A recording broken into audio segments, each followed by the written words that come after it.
Alrighty guys, and as predicted, yes, yours truly working on the, I found out guys, this is a 2003 model. It's still a Gen 1, which makes it a Gen 1. As you can see, it's got the sunroof, the whole 9 yards. This is nice, man.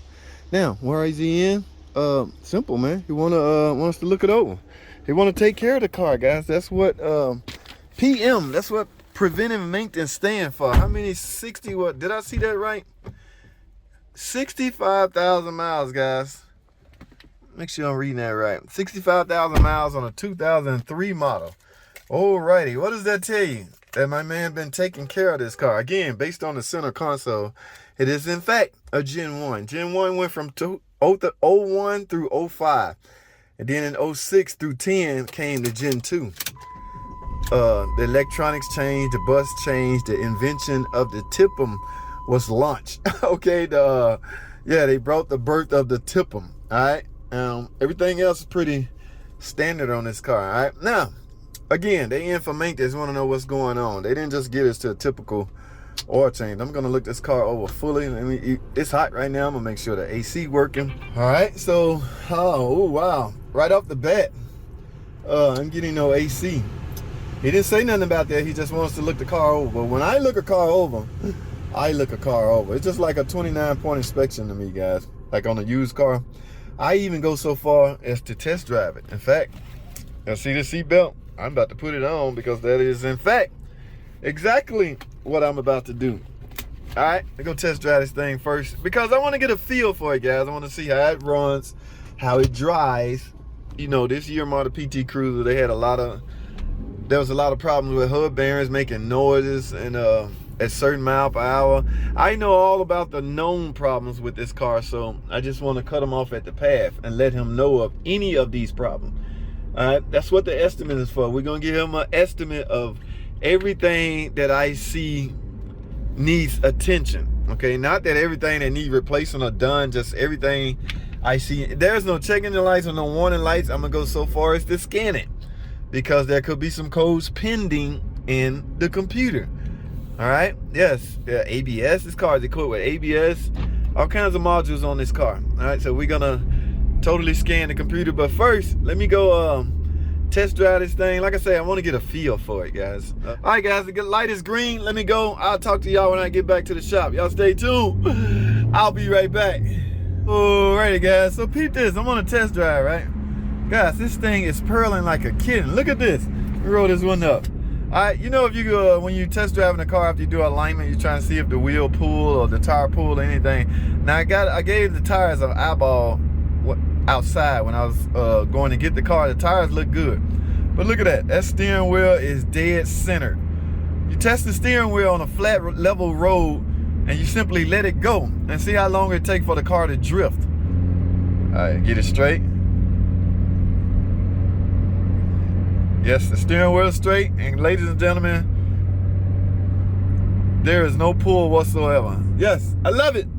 All right, now let me go take it in the shop, let it up in the air, and see if anything else look uncommon. Only thing I'm finding right now is there's no AC with the AC on, so I'm gonna let them know about that.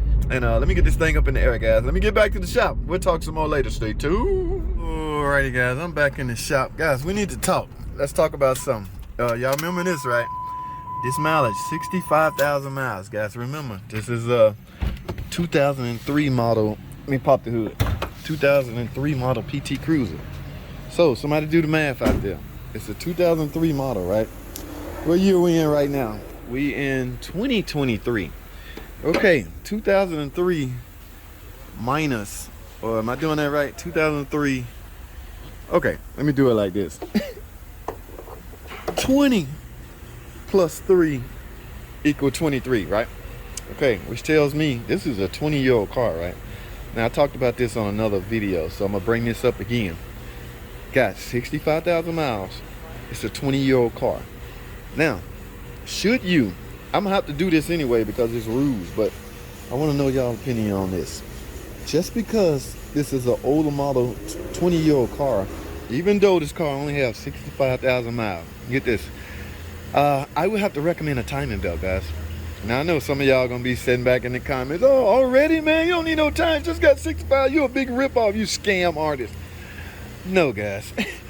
First of all, you got to understand how timing belt, is built. It's rubber. Okay, so even if it's not used, even as though it has not been rotated however many degrees that would generate 100,000 miles, that's my recommended. It used to be 80. It depends on how well you've been driving the car. I've seen them break at 80, but this car got 60. JT, why are you recommending a timing belt? It's simple, guys. Age. Okay, you ever seen a belt? You ever seen a tire dry rot? Just dry rot. The tires on my truck, I have to replace them once a year because they sit out there in the sun just dry rot. They don't wear out.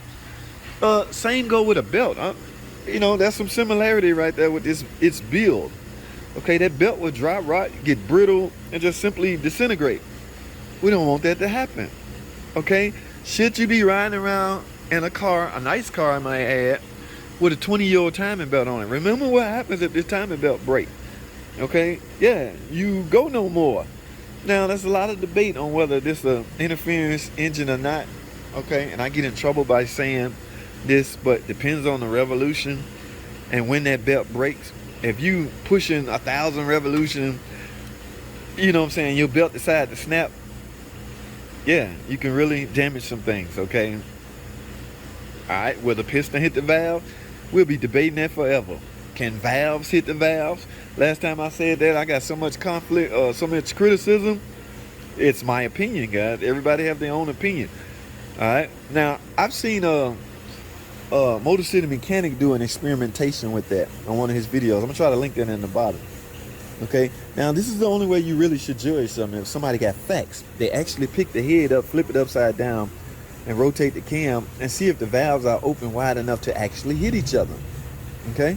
So I'm not going to tell how the video pan out, because you can go watch the video. I'll put the link in the bottom. All right. But my point is, guys, I have to recommend a timing belt, even though it only has 60,000 miles. I just wanted to run that by y'all. See y'all thoughts on that. Well, how would y'all do that? Okay. Again, that's dangerous riding around with an old, brittle, maybe coming apart belt, even though it only has 60,000 miles. All right. Let me finish checking this thing out. I don't want to spend a lot of time on this, guys. Y'all stay tuned for more. Alrighty, guys, so I got it up in the air now. Alright, so yes, I did my upper end inspection. Now I'm doing, guys, it looked like this car had new motor mounts. Timing belt may have already been done. Okay, so but I'm just gonna put that bug in his ear just in case it haven't. Remember, guys, 65,000 miles. This is a 41 TE, which means it's due for service every 60,000 miles. So is that a leak? Yeah, so if it hasn't never been done, I'm going to recommend that. But other than that, guys, oh my goodness, brake jobs, brakes been done front and rear. No, like I say, on a test drive, everything's good. Look at that, no oil leak, no coolant leak. That looks like a new fan. All right, it's not a Mopar fan. It might be a Derman fan. I don't know. However, Mopar done making fans for this model. I know y'all gonna say Mopar never made fans. Who the hell cares? All right, if it's a big old M on it, I'm all for it, okay? I don't know what the hell Mopar make. I want my stuff to say M on it. All right, some of y'all get way too serious about this stuff. Mopar don't even make tubes, man, you kidding? I hate you. Like, dude, calm down. Boy, some of y'all guys, boy, I swear. I don't know, guys, this is kind of low. Let me take this side cover off and see how low that, because this mount, that side mount, if it's wore out, this engine will hang low. I'm going to take that off and look. Alrighty, guys. Just what I figured. All right. Somebody did. This car got brand new lower motor mounts and brand new upper motor mounts. But look at this.